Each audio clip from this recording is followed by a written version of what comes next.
కర్నూలులో red book రాజ్యాంగం అమలు చేస్తున్నారంటూ వైఎస్ఆర్సీపీ నాయకులు మండిపడుతున్నారు. వైఎస్ఆర్సీపీ నాయకులపై అక్రమ కేసులు పెట్టి వారిని చెప్పులు లేకుండా రోడ్లపై నడిపించుకుంటూ మానసికంగా హింసించడంపై మండిపడ్డారు. మాజీ కార్పొరేటర్ జలీల్ అహ్మద్, ఆయన కుమారులపై టీడీపీ గూండాలు దాడి చేసి తిరిగి వారిపైనే అక్రమ కేసులు పెట్టి వేధిస్తున్నారని కుటుంబ సభ్యులు ఆవేదన వ్యక్తం చేస్తున్నారు. కూటమి ప్రభుత్వం ఒత్తిడితోనే అక్రమ కేసులు, దాడులు చేస్తున్నారని ఆరోపించారు. మరింత సమాచారం మా ప్రతినిధి లోకేష్ అందిస్తారు.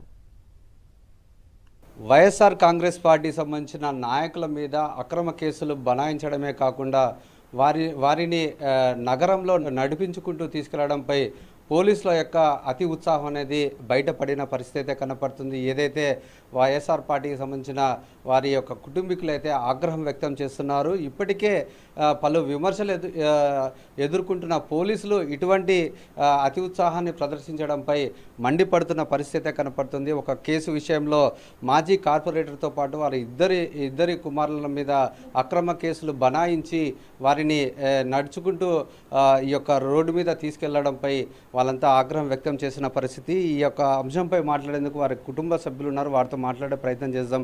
అసలు ఏం జరిగిందంటారు? సార్, నేను జునేద్ అహ్మద్ భార్యని సార్. నా పేరు షిఫా. మా మావయ్య Jalil Ahmed 11th ward ex corporator sir. మా హస్బెండ్ బిఎల్ఓ సార్ దగ్గరికి వెళ్ళి ఎస్ఐఆర్ ఫామ్స్ ఇవ్వమని తెప్పించుకొని వచ్చి ఓటర్స్కి ఇచ్చినారు సార్.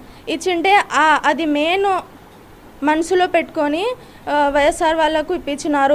వాళ్ళు ఓట్లు వేయటం లేదు అని మెయిన్గా అది మనసులో పెట్టుకొని మా మావయ్య రాత్రి ఇంటికి వస్తుండగా ఇద్దరు కొడుకులు రాత్రి ఇంటికి వచ్చేసినారు సార్.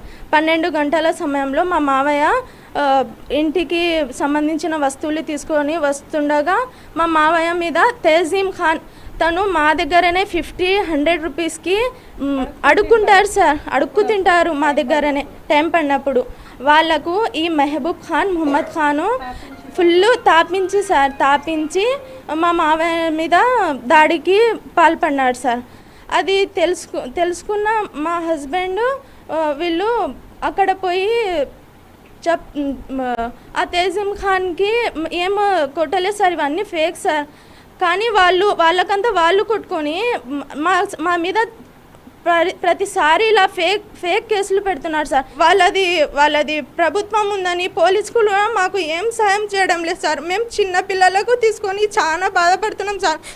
మాకు ఎనిమిస్ ఉన్నారంటే మెహబూబ్ ఖాన్, ముహమ్మద్ ఖాన్ చూడండి సార్. మాకు చాలా బాధ వేస్తుంది సార్. ఈ విషయంపై పైకి తీసుకుపోయి మాకు తగిన న్యాయం చేయాలని కోరుతున్నాం సార్. మేము పెద్ద ఆయన 61 సంవత్సరం, ఆయన హార్ట్ పేషెంట్, బీపీ, షుగరు, మొత్తం ఆయన మీద ముందే దాడి చేసి ఆయన పోయి ఎమ్మెల్సీ చేపించలే, వాళ్ళ కేసు తీసుకోకుండా, వాళ్ళని ఎఫ్ఐఆర్ చేయకుండా, వీళ్ళని అందరినీ కుటుంబాన్ని, ఇంట్లో ఉన్న ప్రతి మగాడిని తీసుకుపోయి స్టేషన్లో అందరినీ అక్యూజ్గా పెట్టేసి అందరి మీద ఎఫ్ఐఆర్లు చేసి మరి వాళ్ళ డిగ్నిటీకి దెబ్బ కొడుతూ, అది ఏ చట్టంలో ఉందన్న? ఆర్టికల్ 21 ఏమంటుంది? You can't damage the anybody's dignity. Individual డిగ్నిటీకి ఏడ లేదు. మీరు వాళ్ళకి చెప్పులు లేకుండా వాళ్ళ కాళ్ళకి వాళ్ళకి కొట్టి రోడ్డు మీద తీసుకుపోయి దాన్ని పరేడ్ చేపిస్తారా? అంటే ఏం ప్రూఫ్ చేయాలని? అంటే వైకాపా నాయకులు, వైకాపా కార్యకర్తలు ఉంటే మేము ఇట్లా చేస్తాము, వేరే ఏదైనా దొంగలింగలు ఉంటే వాళ్ళకి ఏమైనా 5 స్టార్ ఫెసిలిటీస్ ఇస్తారా ఏమైనా స్టేషన్లో? మీరు ఇది మనం చూసుకున్నట్లయితే ఏదైతే వైఎస్ఆర్ కాంగ్రెస్ పార్టీకి సంబంధించిన మాజీ కార్పొరేటర్ జలీల్ అహ్మద్తో పాటు వాళ్ళ యొక్క 3 కుమారుల మీద ఈ యొక్క కేసులు, అక్రమ కేసులు బనాయించారు. ఖచ్చితంగా తాము అయితే న్యాయ పోరాటం చేస్తాం.